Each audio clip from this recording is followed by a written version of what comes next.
Firmé los papeles de la casa 3 semanas después del funeral, mientras mis tíos todavía buscaban el testamento que creían que existía. Mi abuela murió un martes a las 4 de la mañana en mis brazos, con el olor a eucalipto que ella tanto amaba llenando la habitación, y yo sabía que ese momento cambiaría todo.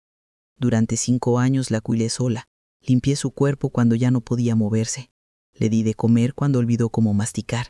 Escuché sus historias de juventud una y otra vez hasta memorizarlas como oraciones. Mis tíos aparecían en Navidad con botellas de tequila barato y abrazos rápidos. Mis primos subían fotos con ella etiquetando «Familia es todo», mientras yo cambiaba sus pañales a las 3 de la madrugada. Pero ahora ella ya no estaba, y ellos querían su parte. Querían vender la casa de adobe que mi abuelo construyó con sus manos en 1972, la casa donde crecí, donde mi abuela me enseñó a hacer tortillas, donde sus recuerdos vivían en cada grieta de las paredes. Y yo tenía exactamente un mes para impedirlo, antes de que la codicia los devorara a todos y me dejara sin nada. Cuando mi abuela dejó de respirar, lo primero que pensé fue que la casa se quedó demasiado silenciosa, como si las paredes mismas hubieran exhalado con ella. Eran las 4:07 de la mañana. Lo sé porque miré el reloj de pared que mi abuelo trajo de Guadalajara, ese que siempre se adelantaba 3 minutos. Sus dedos, fríos y delgados como ramas secas, soltaron mi mano lentamente, y yo me quedé ahí sentada sin llorar, porque había llorado tanto en esos 5 años que ya no me quedaban lágrimas frescas. Afuera los perros del vecindario comenzaron a aullar todos al mismo tiempo, como si supieran que algo sagrado había terminado. Llamé a mi tío Héctor primero, porque era el mayor, y su voz somnolienta se volvió repentinamente alerta cuando escuchó las palabras «Ya se fue». Colgó sin decir más, y yo supe que en menos de 1 hora la casa se llenaría de gente que no estuvo presente cuando importaba. Cerré los ojos de mi abuela con cuidado, besé su frente que todavía guardaba un poco de calor, y caminé hacia la cocina a preparar café, porque sabía que lo que venía después iba a necesitar que estuviera completamente despierta. La luz del amanecer comenzaba a filtrarse por las ventanas, pintando todo de un naranja enfermizo que me revolvió el estómago. Llegaron como buitres a las 6 de la mañana. Mis 3 tíos con sus esposas, mis 7 primos con sus celulares listos para documentar su dolor. Tío Héctor entró primero, con sus 62 años y su panza cervecera, abrazándome con un teatro que olía a Old Spice barato y falsedad. Tía Mercedes, su esposa, pasó directo a la habitación de mi abuela y comenzó a revisar el armario, buscando el vestido apropiado para el funeral, dijo, pero yo vi como sus ojos escaneaban cada cajón como tazadora profesional. Tío Roberto llegó 15 minutos después, más delgado, más calculador, con su laptop bajo el brazo y una expresión que decía claramente que ya estaba haciendo números. Mi tío menor, Javier, de apenas 40, fue el único que lloró genuinamente, pero incluso sus lágrimas se secaron rápido cuando Héctor comenzó a hablar de los asuntos pendientes. Se sentaron en la sala, en el sofá donde mi abuela pasó sus últimos años viendo telenovelas, y empezaron a planear el funeral como si fuera una junta de negocios. Hablaban de costos, de flores, de cuántas personas invitar, mientras el cuerpo de mi abuela todavía estaba tibio en la habitación de al lado. Yo preparaba más café, escuchaba todo desde la cocina y sentía como la rabia comenzaba a hervir en mi estómago como agua olvidada en la estufa. Fue mi primo Daniel, el hijo mayor de Héctor, quien hizo la pregunta que todos estaban pensando. Tenía 28 años, trabajaba en una agencia de bienes raíces y sus ojos brillaban con esa hambre específica de quien ve oportunidad en la tragedia. Tía Lucía, me dijo con una sonrisa que intentaba ser comprensiva pero no llegaba a sus ojos. ¿La abuela dejó testamento? La sala se quedó en silencio. Todos los ojos giraron hacia mí como reflectores e interrogatorio. Bebí mi café lentamente, dejando que la pregunta flotara en el aire espeso de codicia mal disimulada, antes de responder con calma que no sabía de ningún testamento. Héctor se inclinó hacia adelante, sus manos gordas entrelazadas y dijo con voz pastosa que, obviamente, la casa tendría que ser vendida y dividir equitativamente entre los 4 hermanos, que yo, como nieta, había hecho una labor hermosa cuidando a mi abuela, pero que eso no cambiaba las leyes de herencia, que ellos entendían que yo había vivido ahí muchos años, pero que la familia es la familia y todos merecían su parte. Roberto ya tenía cifras, había investigado el valor de mercado.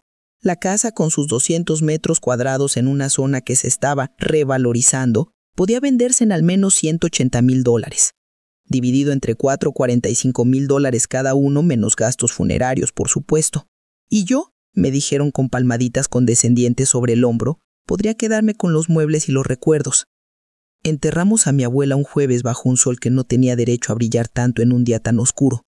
El cementerio estaba en las afueras de la ciudad, donde el viento levantaba polvo rojizo que se metía en los ojos y hacía llorar aun a quienes no sentían nada. Mis tíos habían escogido el ataúd más barato del catálogo. Algo digno pero razonable, argumentó Roberto, aunque yo sabía que estaban ahorrando cada dólar para maximizar la herencia. Llegaron personas que no había visto en años, vecinos viejos, amigas de mi abuela del grupo de oración, todos con sus condolencias susurradas y sus miradas curiosas. Durante el servicio, Héctor dio un discurso sobre el amor incondicional de una madre, que me hizo apretar los puños hasta clavarme las uñas en las palmas. Habló de cómo mi abuela siempre puso a la familia primero, de cómo nos enseñó el valor del sacrificio, y tuvo el descaro de llorar frente a todos mientras yo recordaba las navidades donde no apareció, los cumpleaños olvidados, las llamadas sin respuesta. Mis primos lloraban en primera fila grabando todo con sus teléfonos, subiendo stories con filtros en blanco y negro y canciones tristes. Cuando bajaron el ataúd, yo no derramé ni una lágrima porque estaba demasiado ocupado observándolos a todos, memorizando cada rostro falso, cada actuación barata. Y cuando echaron la primera palada de tierra, juré en silencio que no iban a ganar. Los días después del funeral se convirtieron en una cacería frenética. Mis tíos venían a la casa a todas horas, ayudando a ordenar las cosas de mamá, decían, pero en realidad destrozaban cada rincón buscando ese testamento que estaban seguros existía. Tía Mercedes revisaba las Biblias, sacudía cada libro de la pequeña biblioteca esperando que cayera algún papel amarillento. Roberto desarmó el matrés de mi abuela, inspeccionó el setano húmedo donde solo había cajas de navidades pasadas y fotografías descoloridas. Yo los observaba desde el marco de las puertas, tomando mi café, respondiendo sus preguntas con monosílabos. ¿Alguna vez te mencionó algo?, me preguntaban cada 5 minutos. ¿Dónde guardaba los papeles importantes? ¿Iba al notario? Y yo negaba suavemente con la cabeza diciéndoles que mi abuela nunca habló de esas cosas conmigo, que solo nos enfocábamos en el día a día, en sus medicinas, en mantenerla cómoda. Héctor comenzaba a frustrarse, sus cajillas rojas de coraje mal contenido, argumentando que una mujer precavida como mamá definitivamente dejó todo arreglado. Pero pasaban los días y no encontraban nada, y yo veía cómo esa esperanza se convertía lentamente en resignación amarga. Lo que no sabían, lo que nunca iban a saber, es que yo ya había encontrado lo que buscaban, hacía exactamente 2 años y medio. Fue una tarde de julio de 2022 cuando mi abuela, en uno de sus momentos de lucidez cada vez más raros, me llamó a su habitación con urgencia. Sus ojos, nublados por cataratas y demencia, de repente se veían claros, enfocados, y me asustó esa claridad después de meses de confusión. Me hizo cerrar la puerta, bajar las persianas y con manos temblorosas sacó un sobre amarillo de dentro de su Biblia favorita, esa que le regaló mi abuelo antes de morir. «Esto es para ti», me dijo con voz quebrada pero firme. «Solo para ti porque fuiste la única que se quedó». Dentro había un testamento hológrafo escrito con su letra temblorosa pero legible, fechado apenas 6 meses antes cuando mi abuela todavía podía firmar su nombre completo. Lo leímos juntas, palabra por palabra. Yo, Rosa María Hernández, viuda de Sandoval, en pleno uso de mis facultades, dejo la totalidad de mi propiedad ubicada en calle Morelos 345, a mi nieta Lucía Andrea Sandoval Torres, quien ha sido mi cuidadora, mi compañía y mi familia verdadera durante los últimos años de mi vida. Mis manos temblaban sosteniendo ese papel que cambiaría todo. Estaba firmado. Tenía 2 testigos que yo conocía, vecinas de confianza que habían presenciado la firma, y tenía el sello de un notario que había ido a la casa porque mi abuela ya no podía salir. Era legal, era válido, era inapelable. Pero mi abuela me hizo prometer que no lo mostrara hasta después de su muerte, que aguantara lo que viniera, que dejara que ellos mostraran su verdadera cara. Y yo lo escondí exactamente donde ella me indicó, dentro del marco de una fotografía de mi abuelo que colgaba en mi habitación, donde nadie más que yo miraría jamás. 2 semanas después del funeral la presión se volvió imposible. Héctor llegaba cada mañana con actualizaciones, sentándose en la mesa de la cocina como si fuera su casa, hablando de agentes inmobiliarios que ya había contactado. Uno de ellos, Un tipo delgado con traje brillante y sonrisa de tiburón vino a evaluar la propiedad, tomando fotos, midiendo recámaras, comentando sobre el potencial del terreno, con un entusiasmo que me revolvía el estómago. «Esta zona está explotando», decía mientras escribía en su tablet. «Demoler esta casa vieja y construir un edificio pequeño de departamentos podría triplicar la inversión». Mis tíos escuchaban con ojos brillantes, ya gastando mentalmente su parte. Roberto había hecho un Excel detallado. 180,000 de venta, menos 10% de comisión inmobiliaria, menos 5,000 de gastos funerarios que, generosamente, habían adelantado ellos, menos otros gastos diversos que seguía agregando. Al final, cada uno recibiría unos $38,000. Me mostraban estos cálculos como si debía estar agradecida, como si me estuvieran incluyendo en su generosidad. «¿Y tú, Lucía?», me dijo Mercedes con esa voz melosa que usaba. En el video, mi abuela Rosa María lucía frágil pero decidida. Su voz temblaba, pero sus palabras eran cristalinas como agua de manantial. «Si están viendo esto», comenzaba, «es porque ya no estoy con ustedes y probablemente mis hijos están causando problemas». Una sonrisa triste cruzaba su rostro arrugado mientras ajustaba sus lentes. «Quiero que sepan que dejé mi casa a Lucía porque ella fue la única que estuvo aquí cuando los necesité. Héctor, Roberto, Javier, los quiero, son mis hijos, pero desaparecieron cuando más los necesitaba». Su voz se quebraba ligeramente. «Mercedes, sé que siempre quisiste esta casa, que la mirabas calculando su valor, incluso cuando tu suegro aún vivía. Y a mis nietos, que solo me visitaban cuando necesitaban dinero o cuando querían subir fotos para las redes sociales». La cámara temblaba, porque yo la sostenía con lágrimas en los ojos aquel día. Lucía dejó su vida por mí, dejó trabajos, relaciones, oportunidades. Me limpió cuando me orinaba encima, me alimentó cuando olvidé cómo hacerlo, me cantaba cuando las pesadillas me despertaban a medianoche. Esta casa la construyó mi esposo con sus manos, y yo decido que se quede con quien la convirtió en un hogar, no con quien la ve como una transacción bancaria. Terminaba con una frase que resonó en la sala como campana de iglesia. «Si alguno de mis hijos intenta quitarle esto a Lucía, que sepan que lo haré desde mi tumba consciente de su codicia». El video terminó y nadie se movió por 10 segundos eternos. Mercedes estaba pálida. Héctor tenía los ojos rojos de rabia impotente. Roberto guardó su teléfono lentamente. Se fueron en silencio, uno por uno, como ejército derrotado. Héctor intentó llevarse el testamento, pero yo lo arrebaté de vuelta, guardándolo contra mi pecho. Ya hice copias certificadas. Mentí con cara de póker. 3 abogados tienen el original. No era verdad todavía, pero lo sería antes del amanecer. Mercedes no pudo mirarme a los ojos al salir, arrastrando su humillación como vestido demasiado largo. Roberto fue el último en irse, deteniéndose en el marco de la puerta. «Esto no termina aquí», dijo con voz controlada pero venenosa. «Nadie deja una casa de $180,000 sin pelear». Lo miré directamente sin parpadear. «Háganlo. Gasten su dinero en abogados. Pasen años en tribunales. Esta casa no se mueve de mi nombre». Cerré la puerta detrás de ellos y finalmente, después de semanas de contenerme, me permití desmoronarme. Me deslicé por la pared hasta quedar sentada en el suelo frío abrazando mis rodillas y lloré todo lo que no había llorado desde que mi abuela murió. Lloré por ella, por los años robados de mi juventud, por la familia que nunca tuve, por la soledad de haber estado rodeada de gente que solo apareció cuando olió a dinero. La casa crujía a mi alrededor con esos sonidos nocturnos que conocía de memoria, y por primera vez en semanas me sentí completamente sola pero extrañamente en paz. Sabía que la batalla apenas comenzaba, pero también sabía que esta vez yo tenía todas las armas. El lunes a primera hora estaba en la oficina del notario Ramírez, un hombre de 70 años con lentes gruesos y reputación impecable.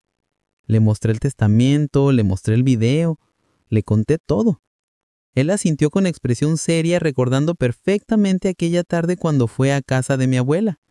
Ella estaba muy lúcida ese día, confirmó.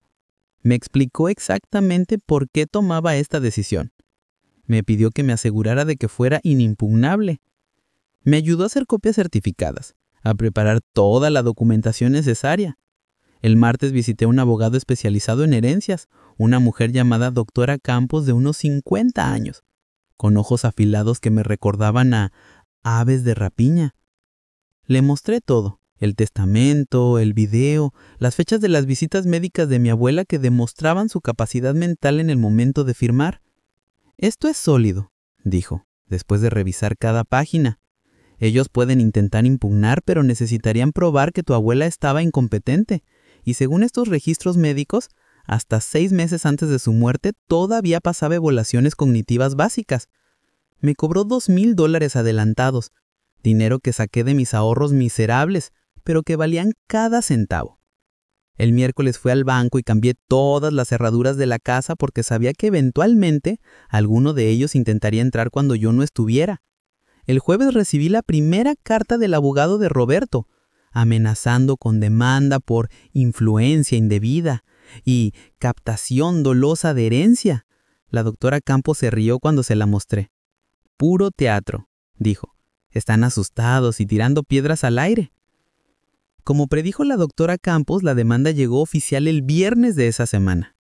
Héctor, Roberto y Mercedes, unidos en su codicia, me demandaban por manipulación de adulto mayor vulnerable y solicitaban la nulidad del testamento. Pedían una evaluación psiquiátrica póstuma basada en registros médicos. Argumentaban que cualquier persona con demencia diagnosticada no podía tomar decisiones legales válidas.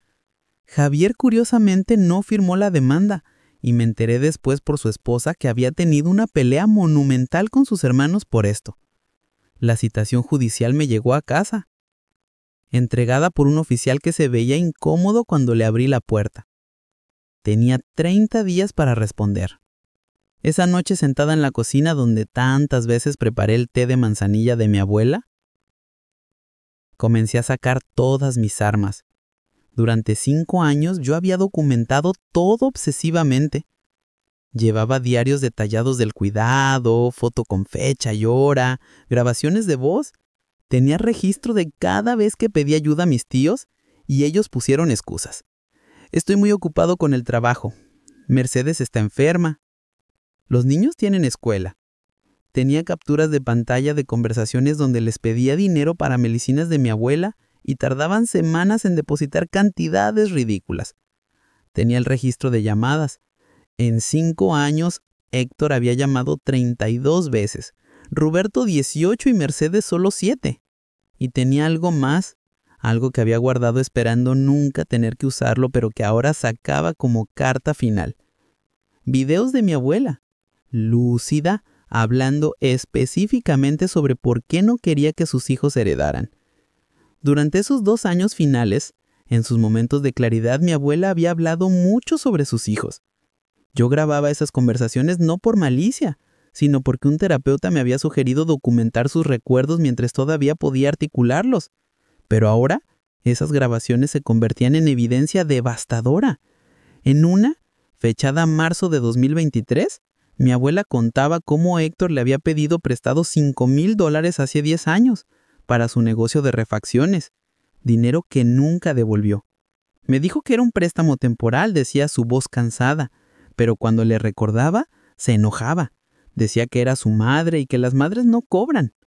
En otra grabación de junio del mismo año, hablaba de Roberto, quien le había hecho firmar papeles cuando mi abuelo murió para arreglar lo del seguro, pero que en realidad la había hecho renunciar a una cuenta de ahorro que mi abuelo tenía, quedándose él con esos $16,000. Cuando me di cuenta era demasiado tarde, sollozaba, y él me dijo que había sido error del banco. Había más. Historias de navidades olvidadas, de cumpleaños sin llamadas, de veces que estuvo hospitalizada y ninguna apareció hasta que el alta estaba firmada. Mi abuela no era amarga al contar esto, solo triste, con esa resignación de quien ha aceptado la naturaleza verdadera de las personas que ama. La doctora Campos escuchó cada grabación con expresión cada vez más seria.